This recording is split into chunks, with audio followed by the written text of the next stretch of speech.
Hi guys, welcome back to my channel. I hope you have an amazing day. Please do subscribe, like and comment if you want to support my channel or join my Discord. Thank you. Okay, let's jump to the story right away. In the previous chapter, Shuimo came to visit Jinqiao with a bouquet of flowers. But instead of happy, Jinqiao looks annoyed to see him. Seeing her reaction, Shuimo can't help but feel unwelcome. Hey, what's with your face? Come in. She wonders how he found out their address home. How did you know this place?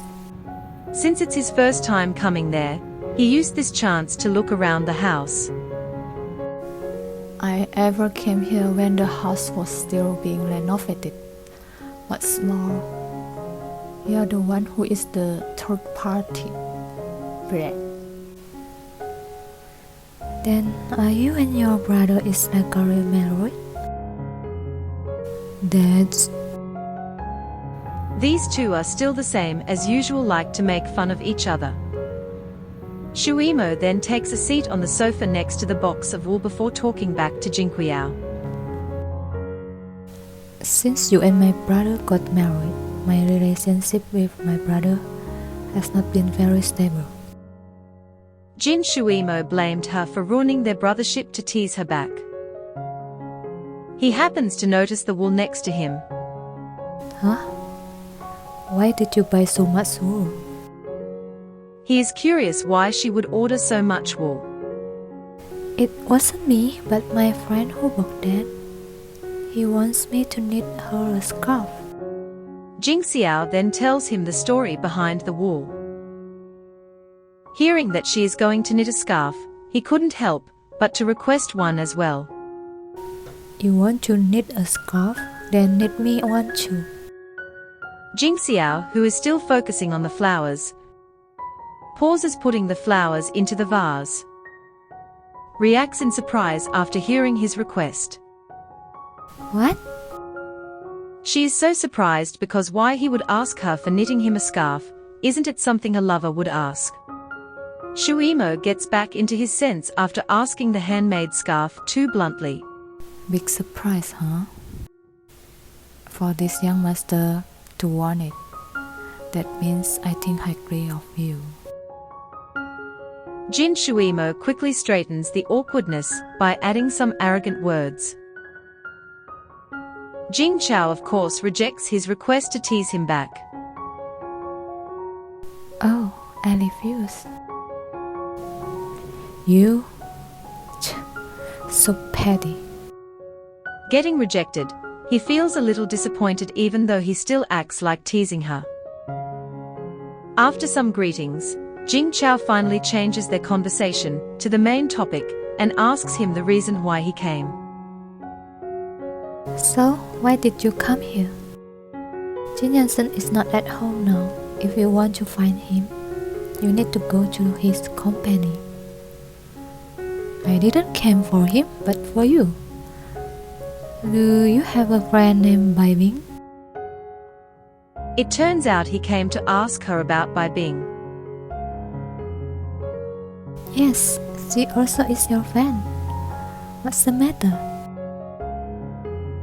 And he advises Jinqiao to stay away from her. Avoid contact with her in the future. She's not a good person. This time he shows his serious look to show that he's not joking. Jinqiao feels a little confused for Jin Shuimo to have that opinion on Bai Bing. Why are you saying that all of a sudden?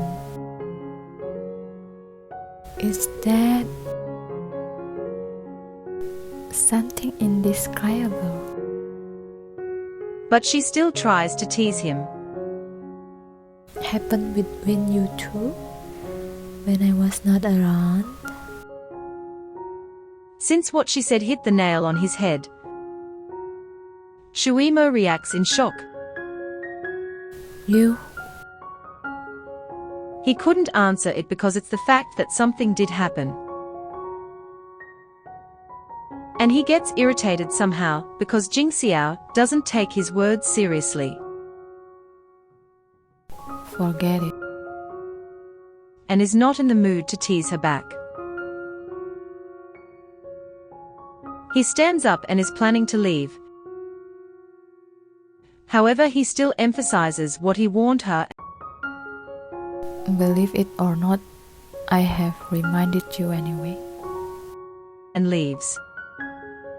I'm leaving. Jing Xiao is surprised to see his reaction and tries to explain that she was just kidding. Hey, are you getting mad at me?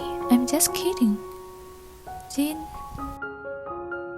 But Shu Yimou just goes out and closes the house door harshly, leaving Jing Xiao in confusion and guilty.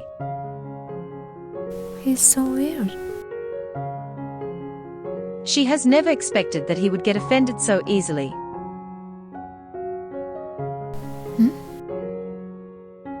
She then looks at the wall and perhaps remembers what Shu Yimou asked her. Would she knit Jin Shu Yimou a wool scarf as an apology gift? Would Jin Yangshen get jealous when he knows that she is knitting a wool scarf for his younger brother? At night, the scene skips to a luxury building. Shu Yimou is arrived in his mercy to the location, and there is Bai Bing waiting for him in there. Brother Simon, I've been waiting for a long time. Bai Bing goes to Shu Yimou immediately when she saw him. I was just thinking, what if you don't come? She acts friendly and is trying to hold his arm as his partner at the party, but only to get dodged by Shu Yimou. He shows his cold expression and warns her to stay away from him because he doesn't have good relationship with her. We are not close, don't come near me. He hates and despised her so much for being so shameless to threaten him with scandals. How can he still has a respect to this kind of woman? Fine. Bai Bing can only put aside her self-esteem and listens to him helplessly. He then tells her the details of her mission to get the role. All who present today are investors. Only they have the right to decide the law. To put it bluntly, only by serving them well can you possibly get the law. Is Shu Yimou trying to harm Bai Bing, and will she agree to do like what he told her?